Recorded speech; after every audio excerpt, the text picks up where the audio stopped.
Hey guys, great to see all the smiling faces. Rudra here, welcome to another video. Does your phone footage look crappy and isn't up to production quality?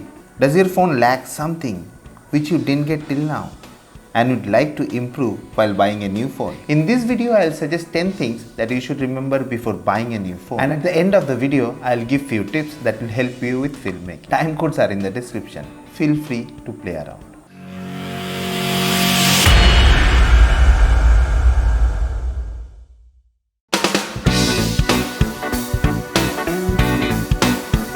So the first one, you all need to check if the phone has capability to shoot in 4K. Always remember that 4K is high resolution and produces sharp images. It may take some more space, but by next year, 4K will be the standard resolution for everyone. One more benefit of shooting is 4K is that you can edit the video in 180p timeline. Then you can zoom up to 4 times without losing quality. For example, for this video, I zoomed 4 times, but the quality is intact as I shot the footage in 4K. So before buying any phone, please check if the phone can shoot in 4K.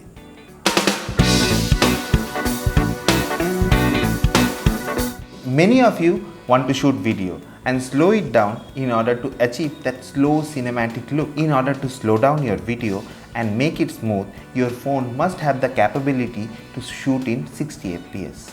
See, if you shoot any video in 60 fps and slow it down by 50, then the video will be smooth and will be cinematic.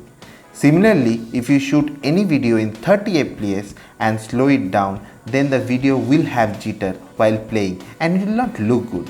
So your phone must have the capability to shoot in higher fps to achieve that smooth and cinematic footage. It will be good if your phone has the capability to shoot in 4K 60 fps. If not, please ensure that your phone must have the capability to shoot in 60 fps in Full HD.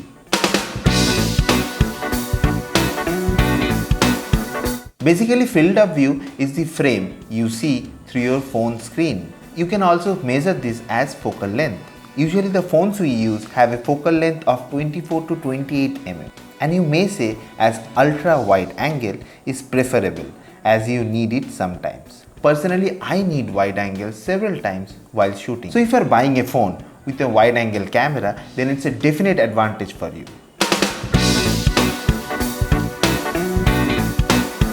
As per me, in order to learn videography or filmmaking, it is very important to learn the basic of photography. Pro Photo mode will help you to learn all the things that you should know in order to operate a manual camera.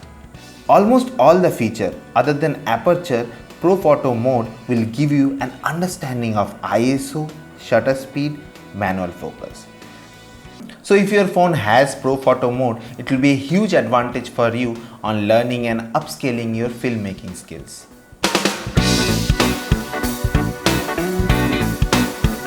Pro Video mode is not common yet. I have seen it in few flagship mobiles, but I believe by 2022, most of the mid-range mobiles will have this feature enabled. And when that happens, it will bring big leap towards mobile filmmaking. Then in a phone, you will get all the features that you are now getting in a mirrorless or DSLR cameras. Other than aperture, you get to control everything. It's a huge factor for me.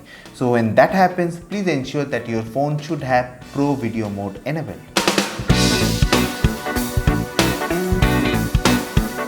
Dynamic range is really important. It refers to the details that your camera captures while snapping an image. In order to simplify, let's say you have a frame with a dark part and a bright part.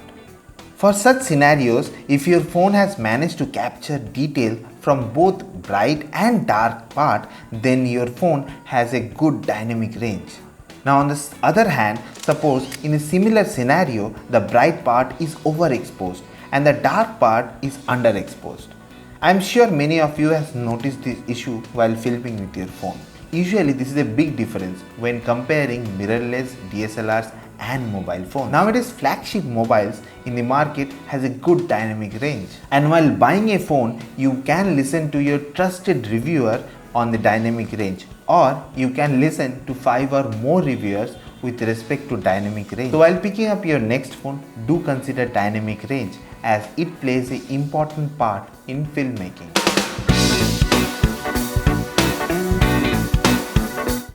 Every camera has a sensor while capturing images, and a lot depend on the sensor size. If you compare a full frame camera sensor with a mobile phone sensor, then you will understand how small the sensor is for mobile. This is the reason why video quality is so different when comparing mobile with a DSLR or mirrorless system. The better sensor captures more details on the image. Images will be sharper, and specifically bigger sensor will capture much better images in low light conditions. Prominently, you can understand the size of the sensor during low light conditions. Small sensors generate more grain in the image. For flagship mobiles, the sensor is a bit bigger and better when compared with normal mobiles. But generally speaking, sensor size doesn't vary a lot in mobile. But it's always good to know, as sensor size does matter in the world of filmmaking.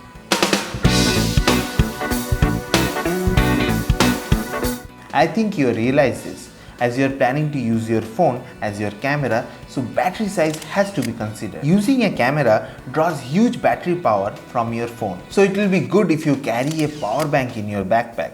It will turn out to be a great plus point later.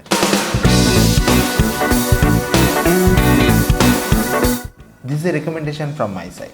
If you are planning to buy a mobile for filmmaking and cinematography, then do buy a gimbal as well, as it will help you to achieve those cinematic and smooth shots. When compared with or without gimbal, the footage has hell and heaven differences, and gimbal acts as a big motivation on the long run. So when you are planning to buy a phone for cinematography and filmmaking, I'll recommend you to have a budget for gimbal as well.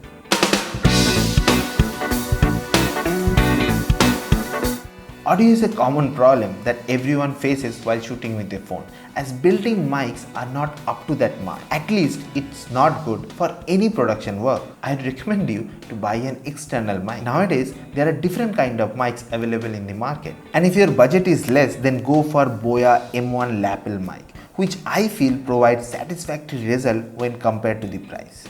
Product link in the description. Always remember that there is a difference when compared with mobile inbuilt mic and external mic.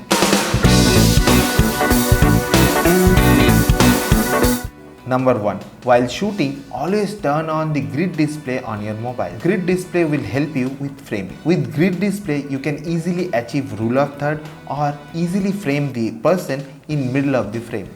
Grid display will help you to improve the quality and cinematography of your video. Number 2. It is always recommended for you to study the photography composition. Remember, photography and videography composition are tied to the same thread. So photography compositions will help you to improve your videography compositions as well. Number 3. It's an honest truth that filmmaking or any kind of creative work takes time to perfect. So you'll need to invest time to grip the filmmaking part. So for the people who are just starting out, my recommendation will be to have patience with the art, as it needs time, and keep practicing.